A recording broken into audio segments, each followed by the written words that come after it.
Technician Ray Lamb. And by the way, he controls the microphones, so he's really has the power here tonight.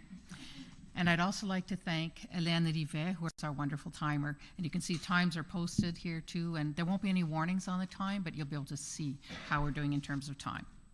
So if you allow me to introduce myself, I'm Louise Beggs. I was a municipal councillor for Stittsville before the amalgamation in 2000. I was also the first president of the Stittsville Village Association. So it's a real pleasure for me to be here this evening, and I thank the SVA for inviting me.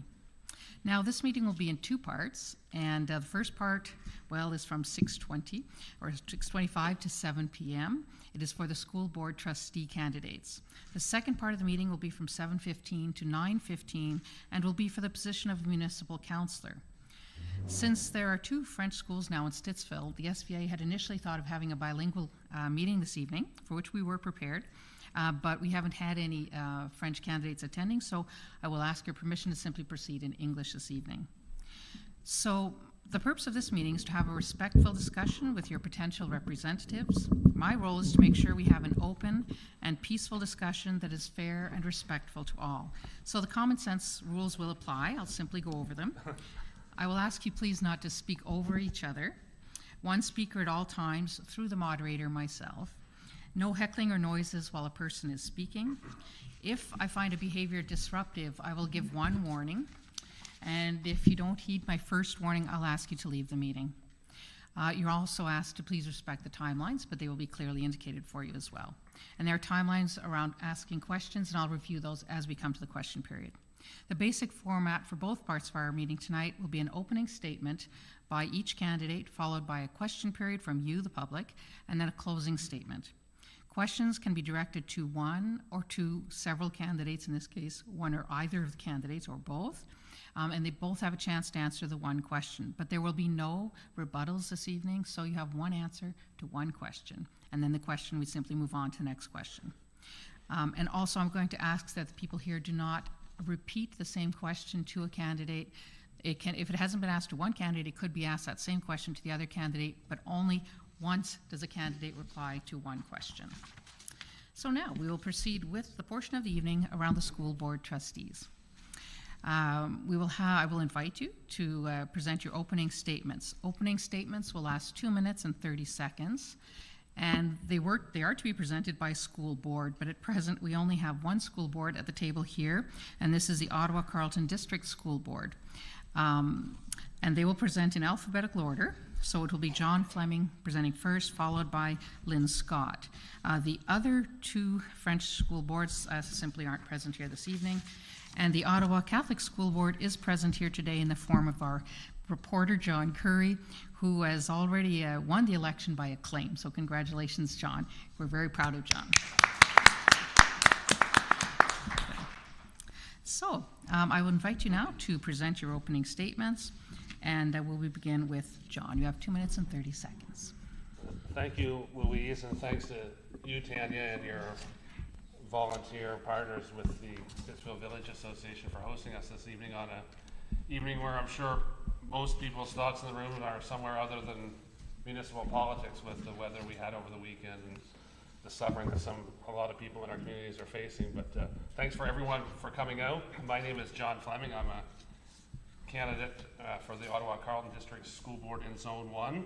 My wife, Tanya, and I live in Manotick, and we don't have any children, so when I've been canvassing with people around and meeting people, people are asking me why I decided to get involved, Louise. And I'm a partner in a small construction company in Ottawa, and every year my business partner and I interview dozens of kids, recent graduates from high school who are looking for their first job. And I've become increasingly frustrated with the skill set that we see in these kids, especially with respect to mathematics and writing and English.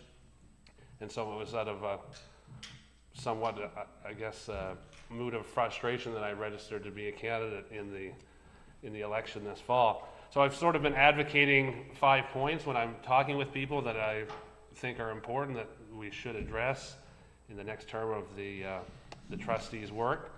The first and most important point, the one that really motivated me to get involved, is doing what we can to ensure that our students are achieving better results in math and English. I think a lot of you have probably seen the stories in the media lately about the academic achievement of Ontario students is very poor. In fact, it's around 50% failure rates in core math and English tests, which I think is completely unacceptable. A second point of advocating is allowing students and parents to have more choice in their education system, especially with respect to which school they choose to send their child to or which school the child wants to attend. A third point that I think is having a lot of resonance is making physical education a part of every child's school day, and with an emphasis on building teamworking skills. Again, there's a weakness that I see as in an employer with recent grads.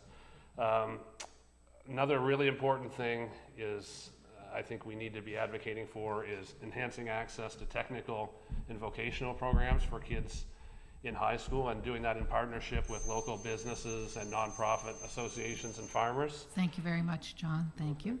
And now we'll just reset our clock and invite Lynn to present her opening remarks. Yeah.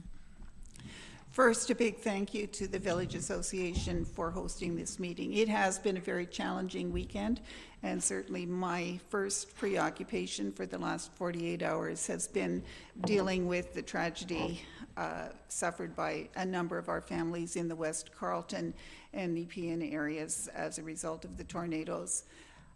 I also have been affected by that, but fortunately my house is still in one piece. The only challenge is that my internet's probably going to be down for the next 4 or 5 days, and I do have my power back. But a lot of families don't have their power back yet. A lot of other families are still dealing with this. And one of the things that we need to do, and we are doing, is to collaborate and cooperate with our city officials and with other parts of the government so that we can make sure that all of our students have as much support as they can when times are difficult. Looking at the next term of the board, I know that the education we're providing today has to be not education for our kids to go out and work today. It has to be education for our kids to go out and work 14 years from now. That's going to be a different time, a different world. Technology is evolving so fast, and our world of work is evolving very quickly as well, that the skills that our kids need still need to be rooted in the basics of language arts and math, but they need also to have the characteristics and skills of collaboration, global awareness, digital fluency, and a host of other things that will help them be better workers when they go out into the workplace and when they proceed with post-secondary education. Over the next 4 years, we're going to have some challenging things to do. We have finally the funding to build a new high school here in Stittsville. It's taken a long time to get it, and I've worn out a lot of education ministers over it with the help and support of this community. But we are still going to need to do a big accommodation review that is going to mean changes for many of our schools in order to set the attendance boundary. And we also need to be looking carefully at the design of the school itself, because it needs the flexibility and the capacity to serve this community for the next 50 years. Thank you very much, Lynn. Thank you. Thank you. Okay, now it is your opportunity to ask questions of the candidates. And you have 45 seconds to pose a question. If you would like, you could signal one or both of our candidates to answer your question, and they have 1 minute to answer. So you have an opportunity to ask several questions, and they'll be happy to answer. They have 1 minute to answer you. So we did not issue tickets this evening, but anyone who would like to ask a question, if you raise your hand, we'll be very happy to allow you to ask a question. Anybody would like to pose a question? Phil? Yes? Will, when we eventually have a public high school here, will there be still adequate students left with our temporary host, the Catholic Board? Are there still adequate students left so that they have a good-sized school? And who all the programs they have? To whom do you address your question, Phil? Both. Both. Okay, so maybe if Lynn, you can answer first. The answer to that is yes. It will mean that there will be less reliance on portable classrooms over time for the students who are currently attending Sacred Heart. And it will also mean that we will have a smaller enrollment at South Carleton High School and probably some changes in how the programming is delivered. But there will be enough students to go around for all three schools because of the continuing growth, not just in Stittsville, but also in Richmond and Manotick. Thank you, Lynn. And John, would you like to answer? Yeah, I'm not an expert on the demography of the area by any means, but I can just speak to what I see anecdotally as a business owner in the construction business. Like Lynn says, with the growth in the area, it's unimaginable that any schools should be at risk. And one of the things that, but that being said, one of the things I'm hearing from a lot of parents in the area is some of our rural schools being at risk for closure as budgets get tighter and demographics change in some parts of the zone. But I would just say, I believe that schools are hubs of our communities. They're very important for obviously educational reasons, but also for social gathering places in our communities. And I would commit to working very hard to keep all schools open in the area. They're that important. Thank you very much. Very good. Now we'll move on to another question. If someone would like to bring forward a question, we welcome any questions. Oh, yes, good. I'll take right here, please, sir. Yeah. That microphone can be adjusted by holding the middle handle there, and just, if you put your hand on that black part, yeah, there you go. Very nice microphone. Is it on, Ray? Yeah. We're always grateful Ray is here. Thank you, Ray. Thank you. Yeah. So my question is for Ms. Lynn Scott. You being a school board trustee for probably about 15 years or more. As at least I can remember, my children were going to nursery when I remember meeting you, and my son has already left for university now. We still did not get a Stittsville High School, and it is projected that we have double the population in the coming 15 years, 20 years, and we are struggling for that kind of high school. And you say you know how to get things done. Why not let other people take on, and why are you running again since you have been there for a long time? Okay, thank you. Lynn? I think it's important to understand that provincial governments move very slowly, and that some of their decisions around whether or not to fund things are based on politics of what kind of provincial representation has been elected. We've had a Liberal government in Ontario for, 15 years? That has changed, but it has been always a struggle when we're looking at that. We also need funding for a new high school in Riverside South. We need another elementary school here in Stittsville in the relatively near future. So when you're trying to deal with people who are advocating at the provincial level on behalf of this community from the opposition side, it becomes much harder to get things through. The fact is that eventually they do get through.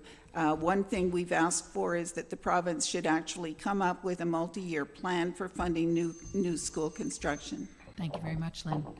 And another question, I think there was a question further to the back there. Kelleen, would you like to ask a question? If I could just maybe address that one, will you? Okay, okay, we'll allow that. Just 1 second, yeah, okay. Oh. You okay? Yeah, we're just checking our timer. Okay.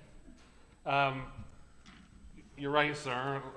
Lynn is to be commended. She's been a school board trustee for a long time. We should thank her for her service, but I think there comes a point when change is required, and when we look at some of the trends in the school board and the outcomes of our students, now might be the time with the academic achievement rates the way they are and such. But just to the point about Lynn makes about the influence of provincial governments in the work that the school board trustees do, you have to have a productive relationship with your provincial government. And I was shocked when the OCDSB's, the school board's first press release after Doug Ford was elected, was to make demands of them instead of saying something to the effect, congratulations on your victory. We look forward to working with you on issues X, Y, and Z. So I think that has to be the board's approach to relations with the new government, and things tend to be more productive when there is that kind of relationship as opposed to one that's seemingly confrontational with a number of the board members Thank you having. very much, John. Thank you. That concludes that question. We will now move on to another question. Yes, Keldine, if you'd like to ask. Yeah.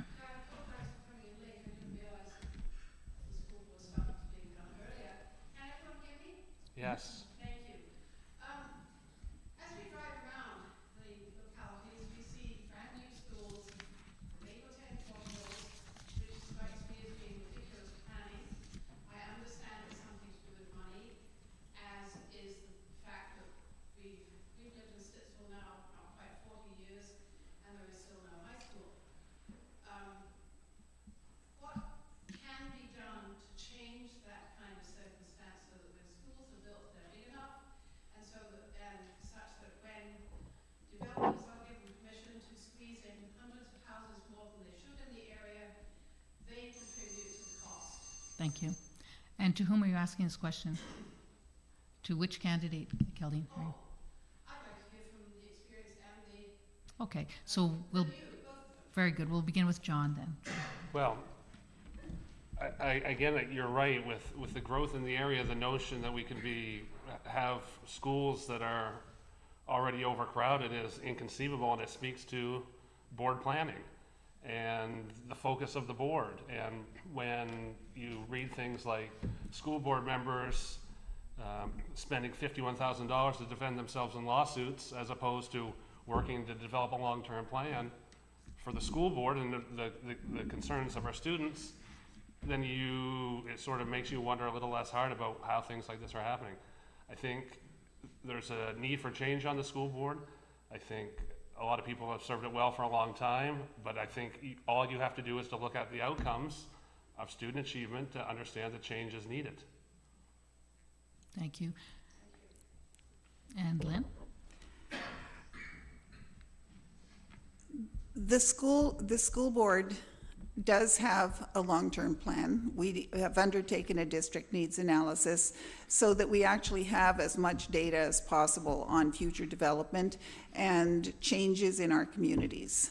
But at the same time, when we build a new school, we have to look at the sustainable enrollment over time, because initially there will be a lot of young children school age. Families stay after their children are grown and gone for a period of time. And there's not always new growth and new children to replace those students. So in the cycle of having a school, if you build it to hold all of the kids when a subdivision is new, chances are pretty good that you may be looking at closing it down the road because the children will mostly be gone and you won't have enough students to fill the space anymore. It's a balancing act, and this is why I think that the multi-year planning process is important. Thank you very much, Lynn. Okay, would there be another question? Yes, over there, please. Yeah. I'd like to know how you would propose, from the appointment from the Ottawa Croton District School Board, to have an influence on the provincial curriculum which would strengthen our language arts and mathematics skills. Okay, and to whom are you addressing your question? Okay, so we'll begin with Lynn this time, please. Thank you very much for that question. I think it is important to be able to do that. It used to be that school boards had much more control over curriculum. That was taken away by provincial government.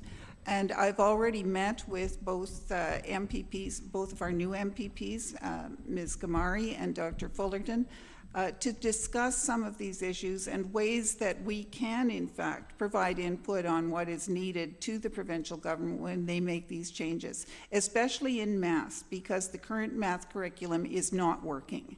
There's no doubt in my mind about that.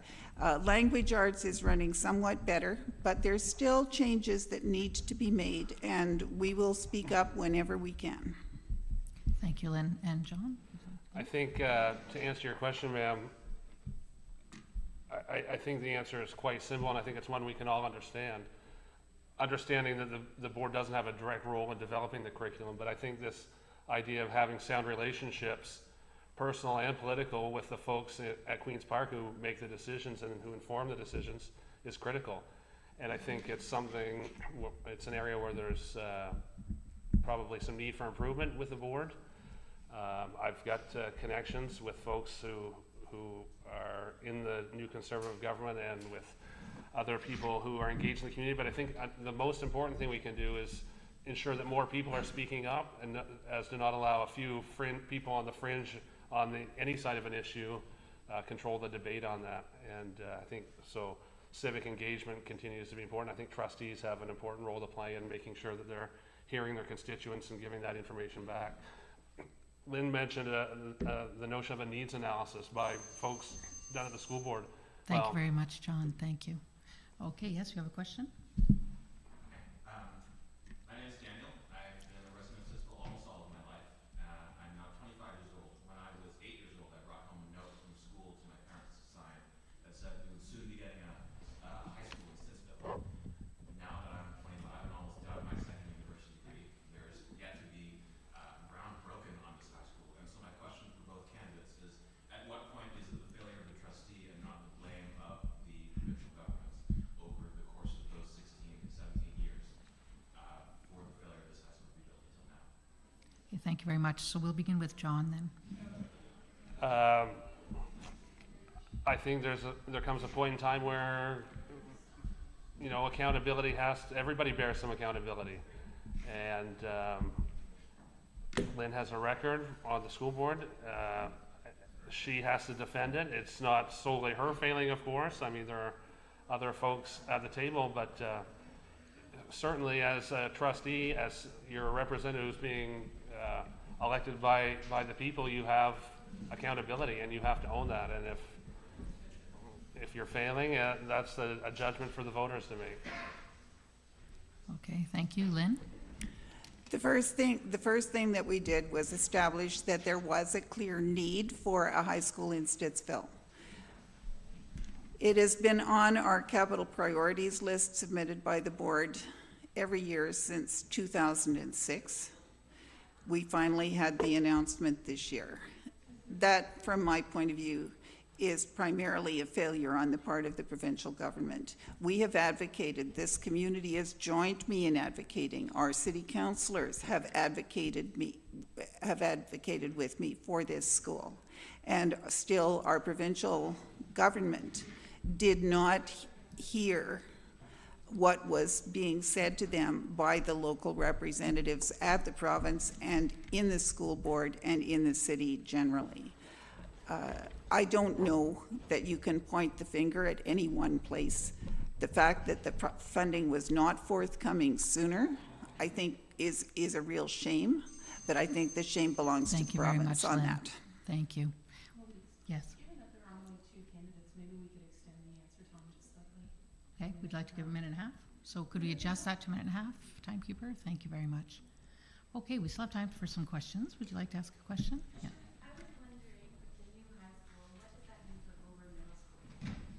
And to whom are you addressing your question? Both. Okay, so when we begin with Lynn. Yeah. And that's a really good question, because when we begin the new high school, we've talked about it being a grade 7 to 12 school. Obviously, that would affect both Goulburn Middle School and Aylor and Cassidy, not to mention cars on the Rideau. But at the same time, we need also to think about the longer-term growth and whether or not it is, in fact, going to start out as a 7 to 12 or whether it would actually be better off starting as a 9 to 12, and then as the high school age population starts to thin out with those changing demographics, to add the grade 7 and 8 in at a later time. That's why we're going to be doing a very complex accommodation review. We are going to be consulting with all of the affected schools and all of the affected communities, and that means all of Rideau, Goulburn, and Stittsville, because we really want to make sure we get it right, that we have sustainable populations at South Carleton and in Stittsville, that we're able to offer the range of programming. For example, we have a number of specialist high skills major program at South Carleton in trades and technology. We want to be able to have some of those in Stittsville as well. And we need to make sure we have enough students at both schools to make it work. Thank you very much, Lynn. We'll just reset our clock. I was remiss in inviting you to speak before our poor timekeeper was able to adjust, so you actually had a little bit extra time, so you have a little bit over 1 in 30 seconds. To address your question directly, I grew up in a rural community in New Brunswick, so I understand how valuable schools are as community hubs for any number of reasons. And when I'm speaking with people, there are a lot of concerns about rural schools closing in Zone 1. And a commitment I would make to everyone that I represent in this zone is to never vote to close a school unless there's some confounding reason, like the school is infested with asbestos or some other reason it needed to be closed for environmental reasons. Because I think we've got schools overcrowded, we've got schools that don't have enough students. Do people forget that school buses run 2 ways? Kids from the rural parts of Ottawa don't necessarily have to be bused in to schools in the more urban parts. Surely there are circumstances where it makes sense for buses to run the other direction. So I think closing the schools are easy ways for school boards to find savings. I'm not sure they have the best or the best thing to do in terms of achieving academic outcomes and building communities. So that would be my commitment if I'm elected, is to never vote to close a rural school in Ottawa, because I understand how important they are. Okay, thank you, John. Okay, would there be another question? We're going to stop in about 5 minutes for their closing statements, so we still have 5 more minutes for questions. Is there another question? Is there anyone else who hasn't asked a question yet who would like an opportunity? Before I give a second one, Tanya would like to, yeah. I have 4 young sons. 3 of them are in school now, 1 is still learning to talk. The 3 that are in school, they did start in French immersion. 2 of them have since switched to the English stream. In an English school board, in an English school, the English stream classes are very small, the grades are always split. I was just wondering what your vision is for English programming in the face of the popularity of French immersion in elementary schools in particular. And would this be to both candidates, Tanya? Okay, so we'll begin with John. Thanks, Tanya, for that question, because that's probably the issue I'm hearing most about. So I talked about the 5 things that I entered the race wanting to talk about, but the one thing people are talking most to me about is this issue of English language students, in some circumstances, having to go into immersion to get a higher caliber education. So to me, the notion that you can have a 2-tiered education system in Canada based on language is completely unacceptable. To force a kid who may not want to, or a parent who may not want to put their kid in a French immersion program is not acceptable. And that needs to change, and I think English-speaking kids should have every opportunity their mates in French immersion have, and that just has to change. Okay, thank you, John. And you're welcome to speak now, Lynn. Thank you. I think it's important to remember that the kids in our English program and the kids in our French immersion program are all English-speaking kids. One program is not inherently better than the other. But we do need to be concerned about maintaining choices for families between the 2 programs and ensuring that both programs have enough students in them in any school to run effectively. And this is one of the challenges in Ottawa, where bilingualism is highly prized. It's seen as an avenue to jobs.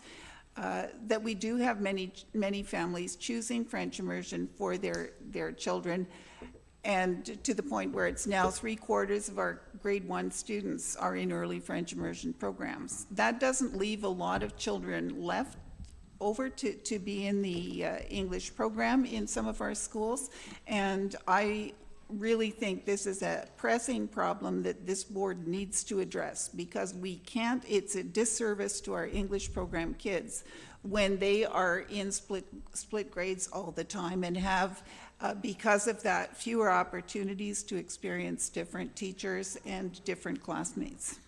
Thank you very much, Lynn. Okay, we now have one more question or so, 1 or 2 questions. Is there anyone else who'd like to ask a question? And okay, if no one else would like, you go ahead. Yeah.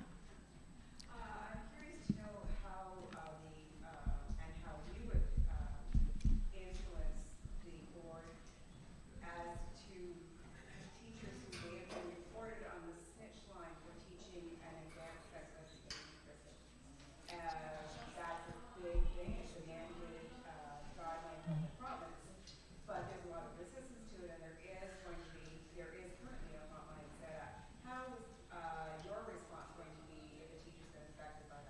Are you addressing to both candidates?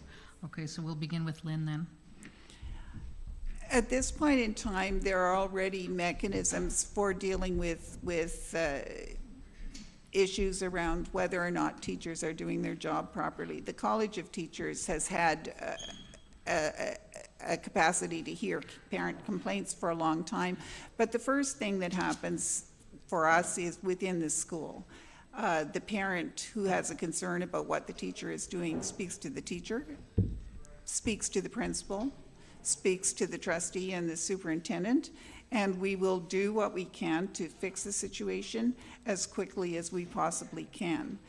Where this new snitch line has been put in place, I have a huge concern about it because it doesn't seem to offer any fair opportunity for the teacher to respond. It doesn't seem to involve the people who are supervising that teacher's work.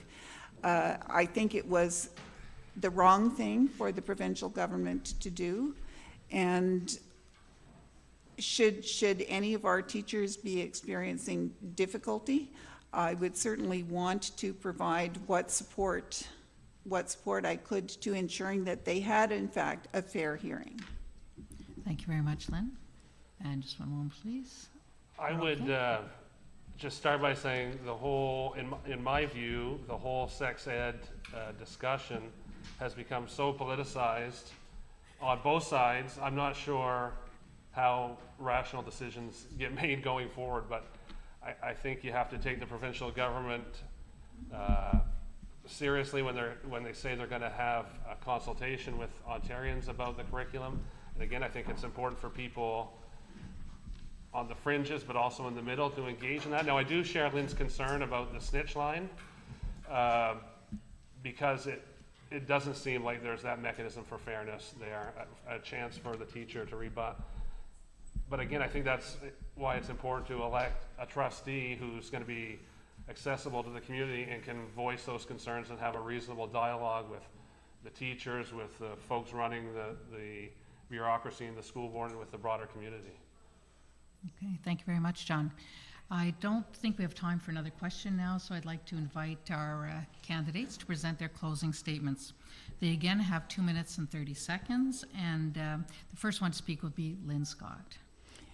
Thank you again, and thank you for some very good questions. I think that the issue of relations between the school board and the province over funding issues, curriculum issues, and a host of other things are very important. As a trustee, I would be one of 12 voices being raised. It is something where it is important to have that individual relationship as well with our local representatives, and having met both Ms. Gamari and Dr. Fullerton, I believe that I can have a good working relationship with both of them. As far as the curriculum is concerned, math, yes, is definitely a priority for me. Our schools in Stittsville have done actually better than the provincial averages and the board averages on all measures in these tests, except for the grade 6 math. And the grade 6 math, I think, is a curriculum problem as much as it is anything else. The other pressing need for us is to make sure we get that new high school built and built right. It's got to be designed well enough to serve this community for many years to come. It has to be flexible enough to meet the changes in our students' needs and in the way education needs to change to adapt to changes in the world of work and in society generally. It's not going to be an easy thing. We've got 4 new trustees guaranteed on the school board, and I think we really need to have that mixture of experience, knowledge, local community connections, and fresh ideas, which I certainly am prepared to provide. I do hope I will have your support when you come out to vote, because the next 4 years is going to be very important, particularly for the Stittsville community and all of the students here who are attending public schools. Thank you very much, Lynn. And now, John, your closing statements. Thank you, Louise, and thanks again to everyone for coming out. I would just close by saying the school system is about kids and students and the future of our communities and their futures and building a prosperous community. And I think we all recognize there are problems with our school system, and an election time is the time to address those. The trends in terms of academic outcomes in the Ottawa-Carleton area over the last 20 years have been negative. They're not going the right direction. They need to improve. So I would just make that my commitment to you folks, is working hard to improve those things. Like I say, when I started, along 5 lines.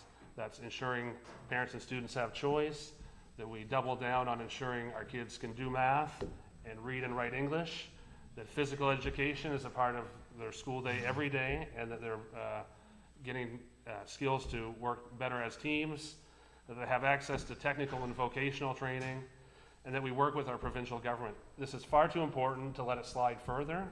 If you like the trends you've seen in our academic outcomes amongst our grade school kids for the last 20 years, you should vote for Lynn. If you think we can do better and it's time for change, then I would appreciate your vote on October 22nd. Thank you. Thank you very much. So thank you to both our candidates this evening, Lynn Scott and John Fleming. And we'll now take a switch. We'll proceed to the municipal part of this evening. So we'll take about 15 minutes and we'll change up our candidates and move on to the next part of the evening. Okay, thank you very much. Thank you to the candidates and all the best on the 22nd.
Yeah, the times are the same.